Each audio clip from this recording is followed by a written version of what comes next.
today's fast-paced world, we aim for a healthy life through a nutritious, balanced diet.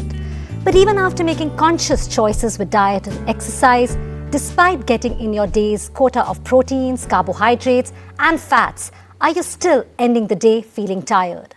That could be because in covering all the macronutrients through your diet, you're forgetting about the micronutrients. In a world increasingly focused on conscious living and improving the quality of life, the role of micronutrients cannot be overlooked. While a healthy diet may cater to macronutrient needs like proteins, carbohydrates, and fats, it may not be able to provide all the micronutrients, vitamins, and minerals that our body needs. Typically, diets provide about only 70% of our micronutrient needs. It is a combination of a healthy diet, along with micronutrients, minerals, and multivitamins that can help address our body's nutritional needs in a more comprehensive and effective manner. We are joined by an esteemed panel. Let me introduce them. We have with us Dr. Ishi Khosla, founder and clinical nutritionist, Center for Dietary Counseling, Mr. Sandeep Verma, country head Bayer India, Sapna Vyas, health coach, and Mithali Raj, former captain, Indian women's cricket team. I would like to thank you all and welcome. To begin with, I think, Dr. Ishi, I would like to start with you. Just for our viewers, if you could set the context, of the discussion, why are micronutrients important and what role do they play in our life, to lead a healthy life? Well, micronutrients are essential for life. That's a very basic, literally for every metabolic function in the body, for the cellular activity, we require micronutrients. So it's literally for life. And it's not one, there are so many micronutrients which we include vitamins, minerals, etc.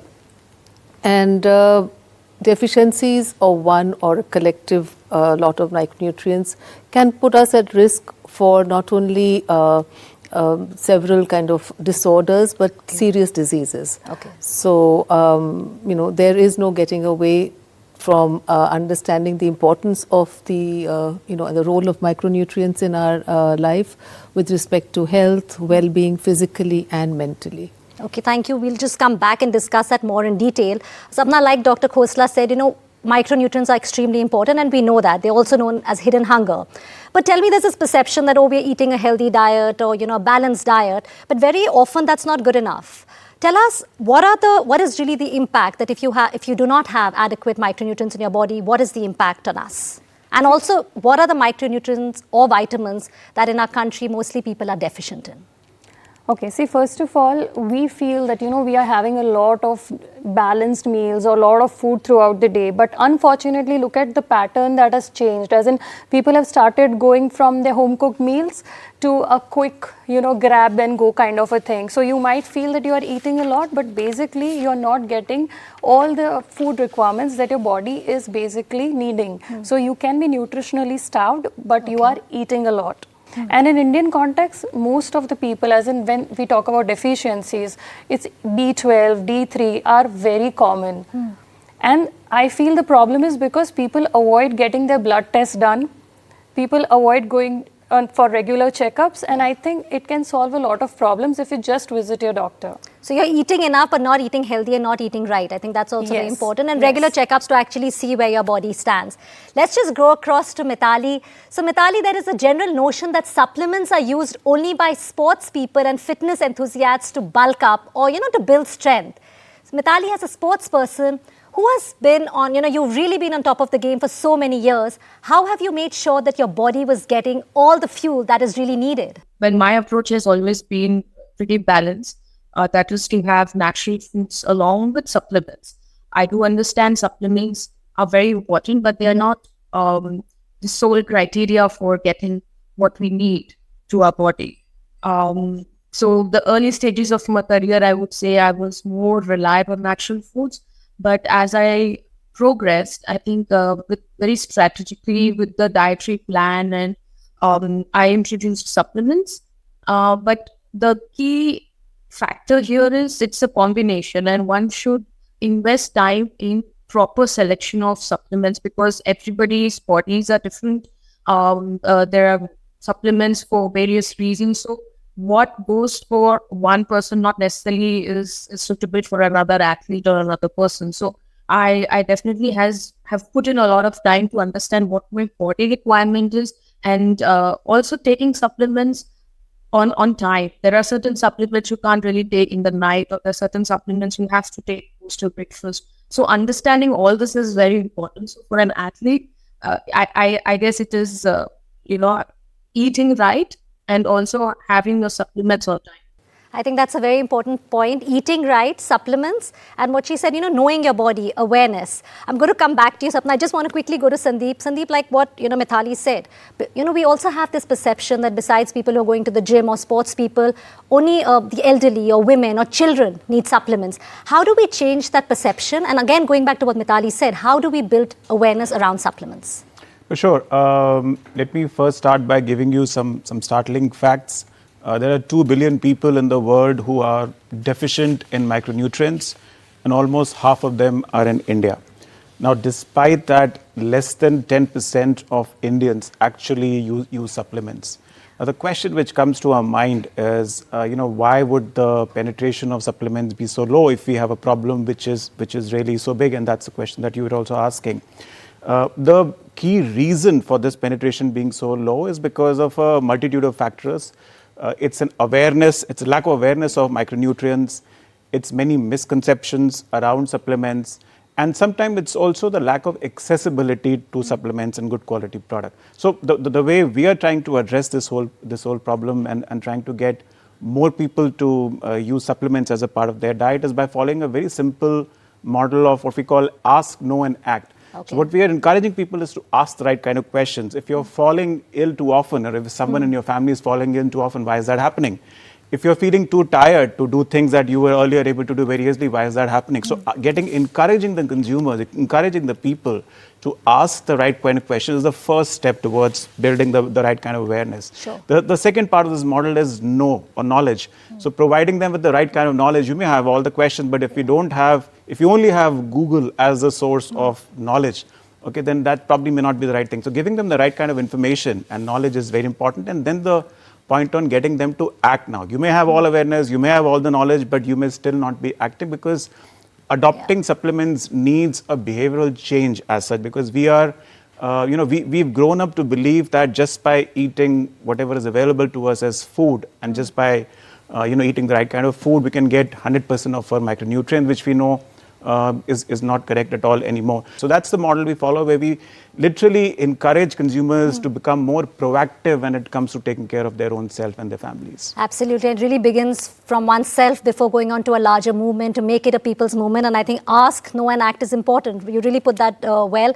Ishi, if I could come to you here, if you could tell us, what really are the long-term impacts of micronutrient deficiency, hidden hunger? I mean, that's why it's called hidden hunger, because we don't get to know about it. How does it really impact our health in a long-term way? And why does it happen? Because we have so much food. We do have enough food on our plates. Why does it still happen that we are seeing this trend of micronutrient deficiency going up? It's a very good question, and really needs to be addressed, that amidst plenty, and we have patients who are obese, who are clinically obese, are obviously eating way beyond what they need, and they have some of the worst levels of micronutrients, whether we check them for iron, or we check them for B12, or we check them for vitamin D, and so on and so forth. Whatever, we're not even checking everything, but whatever we check, we find them so low in people who are really obese and have no business to be suffering from this. So there is surplus food. So that is what really brings us to the question that why are we suffering from micronutrient deficiencies, and maybe we are missing some really important points, which takes us back to the absorption. In India, for the last 70 plus years, we've been doing anemia prevention programs. So there's no dearth of anemia as iron deficiency. Yes. And stats don't change. We are still struggling. 50 to 60% of women and children in India are suffering from anemia. So I think the root of this needs to be brought out, and which I feel is to be talked in terms of gut health. And a disturbed gut with what we call an imbalance of microbiome between the good and the bad is a state called dysbiosis. Okay. And these are the 4 Ds, as I call them. So dysbiosis is an imbalanced gut, which leads to deficiencies, and then disorders, and then diseases. So that answers your question, right from minor problems like fatigue or falling ill to constipation, to digestive issues, to low immunity and all those, or skin problems, to serious diseases, whether it's cancer or it's heart disease or diabetes. They're all highly correlated with the micronutrient deficiencies. And in a simple way, if I can explain it, micronutrient deficiencies are also related to inflammation. And inflammation is a starting point of all diseases. Well, on that note, we're going to be taking a really short break. When we come back on this special show, One Nation, 100% Nutrition, we're going to be talking about the importance of micronutrient deficiency and how we can bridge the gap with supplements.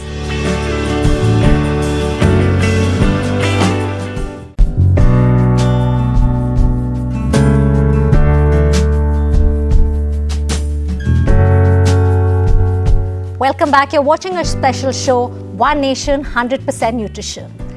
To continue this conversation, Dr. Khosla, we've understood that micronutrient deficiency is a serious problem and we need to address it. If you can tell us the different sources that how we can get micronutrients in our diet, if you can tell us that, and also how do we balance the intake from our food as well as supplements? First of all, a good diet is critical. A diet which is using minimally processed foods. The food industry provides us a whole range of foods which could be really poor nutrition, and some of us, think that they're very innocent foods. For instance, biscuits, crackers, bakery foods, etc., and breads too today are really poor on nutrients, particularly micronutrients. So I think we need to send that message across that eating those foods should be as indulgence foods and they should not replace healthy meals. That's number one. Then addressing your gut microbiome, the gut health, and so that you're absorbing. Malabsorption is the root cause of the, I think, the deficiency epidemic that we are seeing today, the micronutrient deficiencies. So addressing gut health with probiotics, fermented foods, and also eliminating foods which are disrupting a healthy microbiome. Also, mental health is important because that also helps the gut to be happy and to sort of absorb. So it's a lifestyle change, and supplements definitely are needed. We'll just go across to Mithali. Mithali, I wanted to ask you, when it comes to exercising, right, the absorption of vitamins, what were some of the changes that you have incorporated in your fitness regime? Well, I think as athletes, we are also told two important things. One is sleep, and good quality sleep. And second is what you consume, on what's there on your plate and what time do you consume your meals. We also develop a very healthy lifestyle, I think, going to bed early, getting up early, and getting enough sleep post our very strenuous or intense sessions, because during the sleep is what our body needs, is what is told to us. So we try and get as many hours of sleep as we can. Second is, of course, the consumption of food. All the athletes are very particular about what we eat and how much we eat. It's not like we just keep eating. Even the nuts that we are told to eat, there is a specific amount of nuts that you eat. And then, of course, training is important. Physical fitness, skill, of course, as athletes, we do work on our skill. But I think these two factors actually help in the optimal recovery process of our body, because we, spend so much of energy, there is so much of tiring on the field, that when you come back to the room or when you come back home, you want to recover quickly so that next day you are again at your best. And for that, I think sleep and food is very important. So tell us, does this regime really continue even now, post a retirement?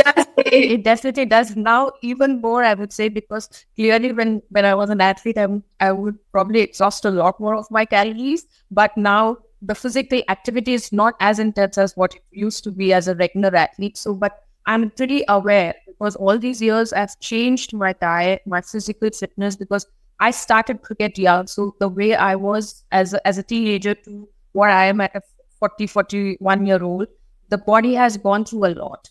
So I'm pretty aware of what my body requires now, and I try and stick to it. I guess consistency is a key.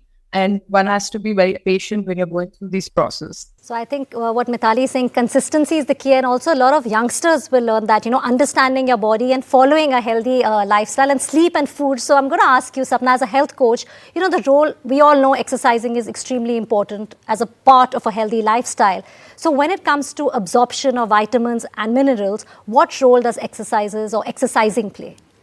See, exercise definitely plays a great role, because when you're exercising, in a way you're releasing a happy hormone, so it will really help you and put you on track to eat right and absorb better.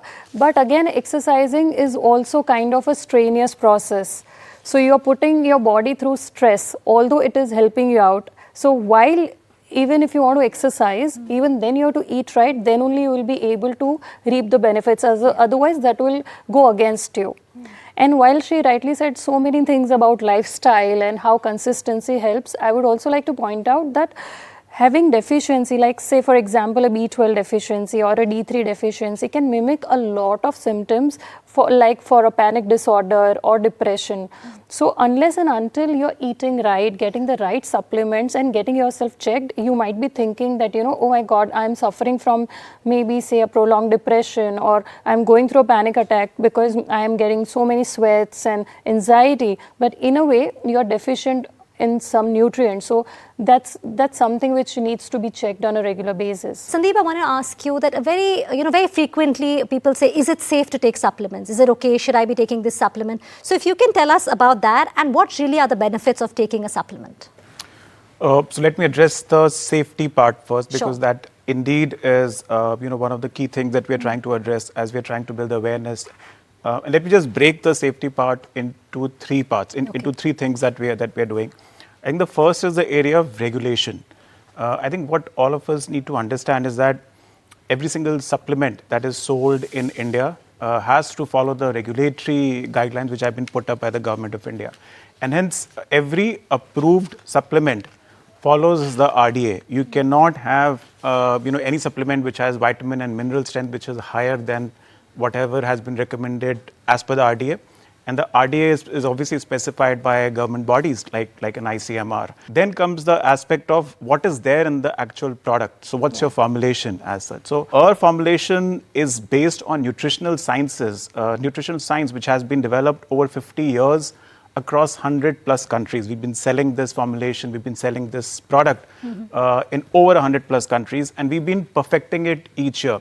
And then comes the third part of quality control. So what are the quality checks that you have in place? So we have a products going through the various GMPs which we follow in the rest of the world. So all the good manufacturing practices that we have in the rest of the world, we follow the same in India. So these are the three things, these are the three pillars that we follow, which should address the safety aspect point of it, on safety. Yeah. Then coming to your second point, and I think a lot has been spoken about the supplement benefits. So I think the first big benefit obviously is that it takes you from, let's say, a 70 or a 60%, which your balanced diet is giving you, to 100. 100% nutrition, the foundation of that will always be a balanced diet. Let's make no mistakes about that. Yes. It's only the bridge that supplements provide to take you from a 70 to 100. So that's one. Secondly, it supports your immune system. And then the whole point of fatigue, the whole point of multivitamins and supplements give you energy. They support you in your cognitive functions. But just asking on a serious note, how do we make it more accessible, since our campaign is like One Nation, 100% nutrition, accessibility, affordability? How do we ensure that we can make this accessible to everybody, to make it a nationwide campaign? Because very often you think affordability can be a challenge for supplements for all. Our multivitamins are the most affordable multivitamins in this country. So the point on affordability really is taken care of. Okay. But often what we also feel is that the products may not be available into the remote corners, into the small towns or into the rural communities as such. So what we are doing is that we are actually increasing our distribution to be able to literally the last mile of the country. So that's the part on accessibility, where you're making it affordable for everybody to buy it. Secondly, you're making it physically accessible as well. And the third thing, which is a very important part in the small towns, is pharmacy education. In a lot of these places where you may not have doctors, or doctors may be very, very few, what are you doing to educate the health workers? Are you doing enough to educate the health workers?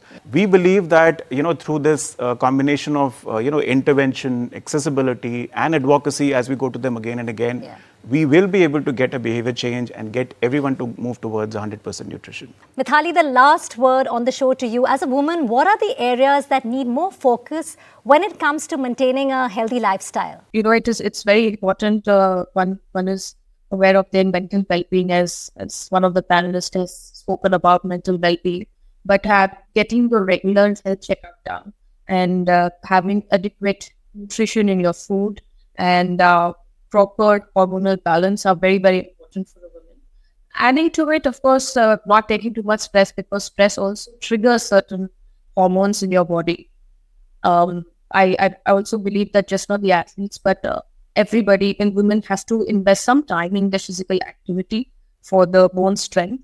And I guess it's just that, one has to be consistent, and that's where probably we develop that connect between mind and body to see the subtle changes in your body. And that's where I think the awareness starts coming in, like, what works for you, what doesn't, and how you're leading your life. So I guess these are very important in terms of having a very holistic approach for women's health. Well, thank you so much for putting that out there. We've heard everyone talk about it right here. We've also heard how these deficiencies are highly prevalent in underserved communities. Being aware of the problem is the first step to addressing it. But to truly ensure one nation, 100% nutrition, this needs to become a nationwide movement. Log on to ndtv.com/nutrition with Supradyn to take the pledge to really make the fight against hidden hunger a Jan Andolan. Thank you so much for watching.